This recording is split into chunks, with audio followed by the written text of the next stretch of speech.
Hi students, നമ്മൾ ഇന്ന് പഠിക്കാൻ പോകുന്ന 10ാം ക്ലാസ്സിലെ 8ാമത്തെ ചാപ്റ്ററായ ടാൻജൻസ് അഥവാ തൊടുവരകളിലെ 7ാമത്തെ പാർട്ടാണ്. അതായത് പേജ് നമ്പർ 177-ലെ 4ാമത്തെ ചോദ്യമാണ് ആദ്യം നമ്മളിവിടെ ചെയ്യാൻ പോകുന്നത്. അപ്പോൾ ഇവിടെ ഫിഗർ തന്നിട്ടുണ്ട്. ഇവിടെ ചോദ്യത്തിൽ 3 ഫിഗേഴ്സ് ആണുള്ളത്. ഈ ചുവന്ന കളറിൽ മാർക്ക് ചെയ്തിരിക്കുന്ന എല്ലാം റെഗുലർ ആണ്. റെഗുലർ പോളിഗൺസ് എന്ന് പറഞ്ഞാൽ നമുക്കറിയാം എല്ലാ വശങ്ങളും തുല്യമാണ്. പിന്നെ ഇവിടെ 2 കോണുകൾ വീതം എല്ലാ ഫിഗറിലും മാർക്ക് ചെയ്തിട്ടുണ്ട്. അതിൻ്റെ അളവ് എത്രയാണെന്നാണ് ചോദിച്ചിരിക്കുന്നത്. അപ്പം നമ്മൾ കഴിഞ്ഞ വീഡിയോയിൽ പഠിച്ച പ്രോപ്പർട്ടിയാണ് ഇവിടെയും യൂസ് ചെയ്യുന്നത്. അതായത് ഞാനിവിടെ ഈ പോയിന്റിന് പേര് കൊടുക്കുകയാണ് എ. അപ്പോൾ എ ബി സി എന്നീ റെഗുലർ പോളിഗൺ, അതായത് ഇത് റെഗുലർ ആയതുകൊണ്ട് ഇത് ഈക്വലാറ്ററൽ ട്രയാങ്കിൾ ആണ് അല്ലെ, ഒരു സമഭുജ ത്രികോണമാണ്, എല്ലാ വശങ്ങളും തുല്യമാണ്. അപ്പൊ ഈ കോണിന്റെ അളവ് എത്രയായിരിക്കും? 60 ഡിഗ്രി ആണല്ലോ. ഇനി ഈ എ എന്ന പോയിന്റിൽ ഉണ്ടാക്കിയിരിക്കുന്ന 2 കോണുകളുടെ അളവുകളാണ് ചോദിച്ചിരിക്കുന്നത്. ഇത് റെഗുലർ ആണ്, എല്ലാ വശങ്ങളും തുല്യമായതുകൊണ്ട് ഈ 2 കോണുകളുടെ അളവുകളും തുല്യമായിരിക്കും. ഇനി നമുക്കറിയാം ഇതൊരു കോഡ് അഥവാ ഞാണാണ്. ആ ഞാണും ഈ തൊടുവര ടാൻജന്റും തമ്മിലുള്ള കോണാണല്ലോ ഈ കിടക്കുന്നത്. അതെന്ന് പറയുന്നത് എങ്ങനെയാ ഉണ്ടാകുന്നത്? അത് ഏത് കോണുമായിട്ടാണ് തുല്യം? അതിന്റെ 2 അറ്റത്ത് കിടക്കുന്ന പോയിന്റ്സ് ആണ് എയും സിയും. ആ എയിൽ നിന്നും സിയിൽ നിന്നും വൃത്തത്തിലേക്കുള്ള പോയിന്റിന്റെ അതേ അളവായിരിക്കും. അപ്പൊ ഇവിടെ 60 ആണെങ്കിൽ ഇത് എത്ര തന്നെയാണ്? 60 തന്നെ.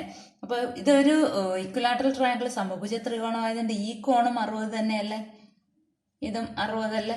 അപ്പൊ അതും ഈ കോണും 60 തന്നെ ആയിരിക്കും. കാരണം എന്താ? എ ബി എന്ന് പറയുന്ന കോഡും ഈ ടാൻജന്റും തമ്മിലുള്ള കോണാണിത്. അതായത് എ ബിന്റെ കോഡ് എന്ന് പറഞ്ഞാൽ എയിൽ നിന്നും ബിയിൽ നിന്നും വൃത്തത്തിലേക്ക് ഉണ്ടാക്കുന്ന കോണിന്റെ അതേ അളവായിരിക്കും ഇവിടെയും. അപ്പൊ നമുക്ക് ടാൻജന്റിന് പി ക്യൂ എന്നും പേര് കൊടുക്കാം. അപ്പോൾ നമുക്ക് പേര് എത്രയാണ്? ആംഗിൾ പി എ സിയും ആംഗിൾ ക്യു എ ബിയും 60 ഡിഗ്രിയാന്ന് കിട്ടിയില്ലേ. ഇനി 2ാമത്തെ ഫിഗർ നോക്കാം. ഇതും ഒരു റെഗുലർ ആണ്. റെഗുലർ എന്ന് പറഞ്ഞാൽ എല്ലാ വശങ്ങളും തുല്യമായിട്ടുള്ള ഒരു സമചതുരമാണ്. സമചതുരത്തിന്റെ ഓരോ കോണിന്റെ അളവ് എത്രയാണ്? 90 ഡിഗ്രിയാണ്. ഇവിടെ നമ്മളോട് ചോദിച്ചിരിക്കുന്ന ഈ കോണ് രണ്ടും തുല്യമായിരിക്കും. അതായത് ഈ വന്നിരിക്കുന്ന കോഡാണ് അല്ലെ എടുക്കേണ്ടത്. ആ കോഡും ഈ ടാൻജന്റും തമ്മിലുള്ള ആംഗിൾ അല്ല. ഇവിടെ നമുക്ക് ഇവിടെയും എ എന്നുള്ള പേര് തന്നെ കൊടുക്കാം.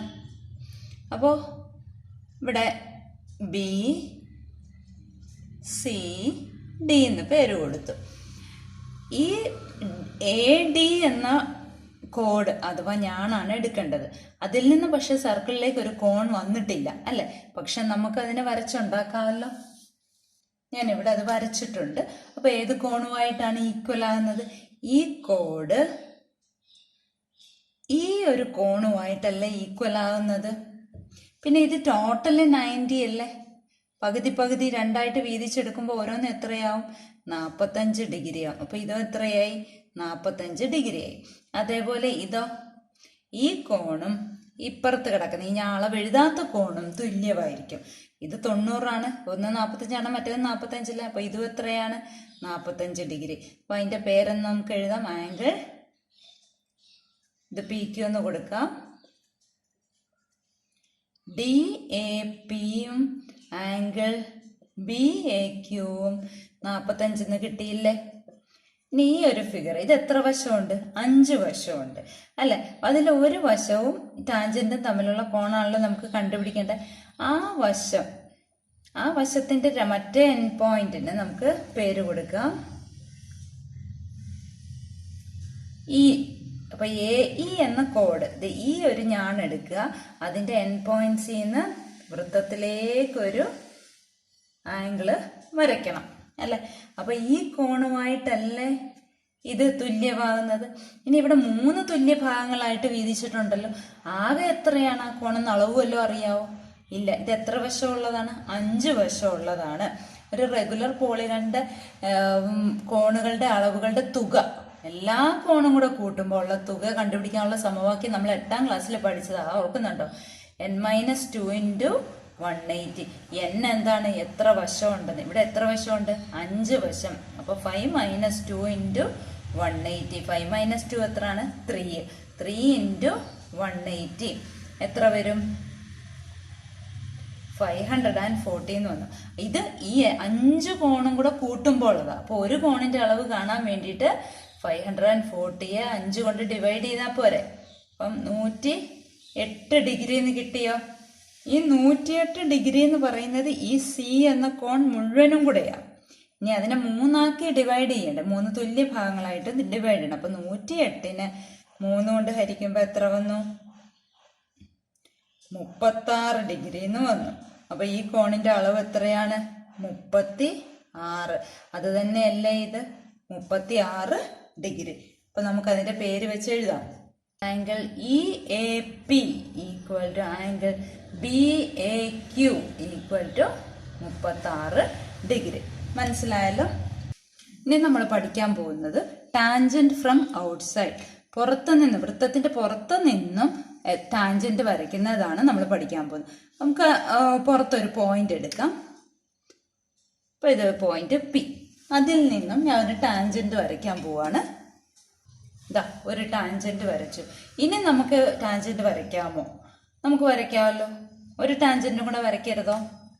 അടുത്ത ടാൻജന്റ് വരച്ചു. ഇനി നമുക്ക് വേറെ ടാൻജന്റ് വരയ്ക്കാൻ പറ്റുമോ ഇല്ലയോ? നമുക്ക് സർക്കിളിൽ ടച്ച് ചെയ്തേ പോകാൻ പറ്റത്തുള്ളൂ. ആ പോയിന്റ് മാറരുത്. പി എന്നുള്ള പോയിന്റ് നമുക്ക് ഇങ്ങനെയൊക്കെ വെച്ച് നോക്കിയാൽ നമുക്ക് വേറെ ടാൻജന്റ് വരയ്ക്കാൻ പറ്റത്തില്ല. മനസ്സിലായല്ലോ? ആകെ രണ്ട് ടാൻജന്റേ ഉള്ളൂ ഒരു പോയിന്റിൽ നിന്ന് നമുക്ക് വരയ്ക്കാൻ പറ്റത്തുള്ളൂ. അപ്പൊ എത്ര ടാൻജന്റ് വരയ്ക്കാം? Total 2 tangents from outside.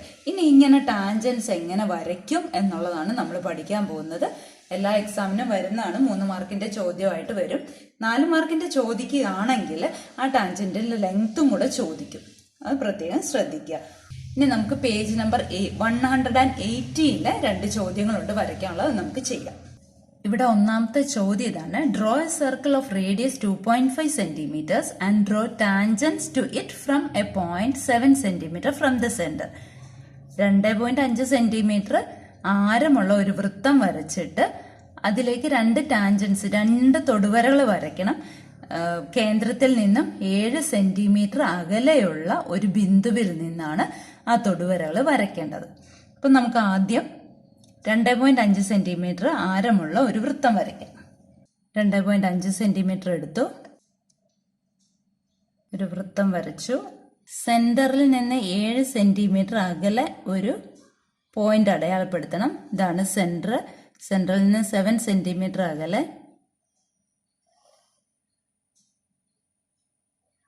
നമ്മൾ ആ പോയിന്റ് അടയാളപ്പെടുത്തി ആ പോയിന്റിന് പി എന്ന് പേര് കൊടുക്കാം. സെന്റർ വേണമെങ്കിൽ O എന്ന് കൊടുക്കാം. ഇനി കൊടുത്തില്ലെങ്കിലും കുഴപ്പമില്ല. ഇനി നമ്മൾ വരയ്ക്കാൻ പോകുന്നത് ഈ ഒ പിയുടെ പെർപെൻഡിക്കുലർ ബൈസെക്ടർ വരയ്ക്കണം. പെർപെൻഡിക്കുലർ ബൈസെക്ടർ വരയ്ക്കാൻ നമുക്കറിയാം അല്ലെ? പകുതി കൂടുതൽ എടുത്ത് മുകളിലും താഴെയും ആർക്ക്, ചാപങ്ങൾ വരയ്ക്കണം.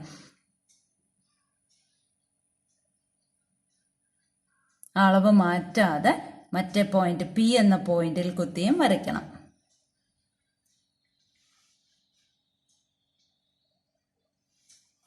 എന്നിട്ട് ജോയിൻ ചെയ്യുക. പെർപെൻഡിക്കുലർ ബൈസെക്ടർ കിട്ടി. ഇനി ആ മിഡ് പോയിന്റ് സെന്റർ ആക്കിക്കൊണ്ട് ഈ സെന്ററിലേക്കുള്ള ദൂരം എടുക്കുക, അല്ലെങ്കിൽ പി യിലേക്കുള്ള ദൂരം എടുത്താലും മതി. എന്നിട്ട് ഒരു സർക്കിള് വരയ്ക്കുക. ഇനി സർക്കിൾ വരച്ചില്ലെങ്കിലും കുഴപ്പമില്ല, ഇങ്ങനെ 2 ആർക്ക് വരച്ചാലും മതി. നമുക്ക് ആ 2 പോയിന്റിലേക്കാണ് ടാൻജൻസ് വരയ്ക്കേണ്ടത്. കാണുന്നുണ്ടോ?